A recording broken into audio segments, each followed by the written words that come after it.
నిమ్మగడ్డ శ్యామల వంటింటికి స్వాగతం. ఈరోజు నేను మరమరాలతో ముంత మసాలా చేద్దామని అందులో కావాల్సినవన్నీ కూడా ఇక్కడే చూపిస్తున్నాను. మనకేం కావాలి, మరమరాలు కావాలి. మరమరాల తర్వాత అందులోకి ఉల్లిపాయలు, పెద్ద ఉల్లిపాయలు ఇట్లా సన్నగా కట్ చేసి పెట్టుకున్నాను. ఇన్ని ముక్కలు ఈ మరమరాలకు సరిపోతాయి. తర్వాత మనం కొత్తిమీర చల్లుకుంటే బాగుంటుంది, కొత్తిమీర కలపాలి. తర్వాత టమోటా ముక్కలు, ఈ టమోటా కూడా ఒకటి సన్నగా కట్ చేసి పెట్టుకున్నాను. మనం క్వాంటిటీని బట్టి ఇవన్నీ ఎక్కువ చేసుకోవాలి. అందులో మనం బూందీలో వేసిన కాయపప్పులు అన్నీ ఉన్నాయి కదా, ఈ బూందీ కూడా కలుపుకోవాలి.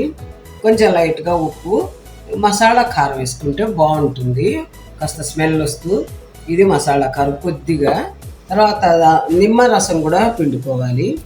ఇది కావాల్సింది. ఇట్లా మరమరాలన్నీ చక్కగా ఇట్లా గిన్నెలోకి ఈ మరమరాలన్నీ ఇట్లా పోసుకొని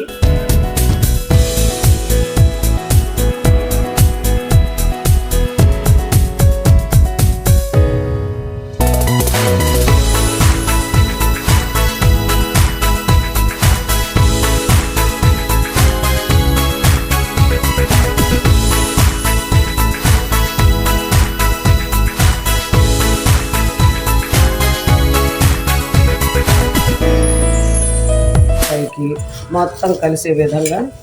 ఇది వరకు ముంత మసాలా అంటే ముంతలో వేసి కలిపేవాళ్ళు. ఇప్పుడు మనకు అంత అందుబాటులో ముంతలు లేక నేను గిన్నెలో చూపిస్తున్నాను. ఇంకా ఇట్లా చేసేసుకోవటం. నేను అంతా ముంత మసాలా మనకి రెడీ అయిపోయింది. ఇట్లా బౌల్స్లో పెట్టాను. వచ్చిన బంధువులకి ఇస్తున్నాను. ఇప్పుడు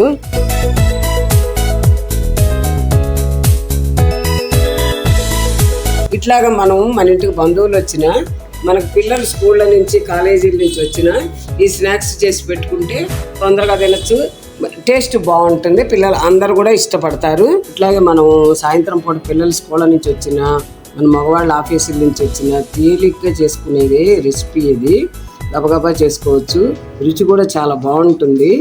ఇట్లా నా వీడియో చూడండి, సబ్స్క్రైబ్ చేసుకోండి, లైక్లు పెట్టండి, కామెంట్స్ పెట్టండి. Thank you.